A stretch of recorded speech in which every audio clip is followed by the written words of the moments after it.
ভাবুন তো, হঠাৎ একদিন পৃথিবীর সবচেয়ে গোপন ফাইলগুলো লিক হয়ে গেল, যেখানে লেখা আছে আমরা পৃথিবীতে একা না। শুনতে কি একটু এলিয়েন ফাইলের মতো লাগছে? ঠিক এমন ফিলই দেয় দ্য এক্স ফাইলস আর অ্যারাইভাল টাইপের সিনেমাগুলো। কিন্তু যদি বাস্তবের কনস্পিরেসি আর সিনেমার সাসপেন্স একসাথে মিশে যায়, তখন ব্যাপারটা অন্য লেভেলের হয়ে যায়।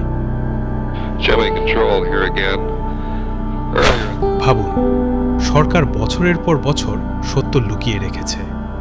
কিছু মানুষ হঠাৎ অদ্ভুত সিগন্যাল পেতে শুরু করে, আকাশে দেখা যায় অচেনা অবজেক্ট, আর ধীরে ধীরে সবাই বুঝতে পারে এটা শুধু গুজব না। সবচেয়ে ভয়ঙ্কর ব্যাপার কি জানেন? এলিয়েনরা হয়তো আমাদের আক্রমণ করতে আসেনি, বরং তারা বহু আগ থেকেই পৃথিবীতে আছে। এই ধরনের মুভির আসল মজা জাম্পস্ক্যারে না, বরং মাথার ভেতর একটা প্রশ্ন ঢুকিয়ে দেয়, যদি সত্যি এগুলো বাস্তব হয়। আর তখনই সিনেমা শেষ হওয়ার পরও গল্পটা মাথা থেকে বের হয় না। আপনি হলে এমন মুভি রাত ৩টায় একা দেখতে সাহস করতেন?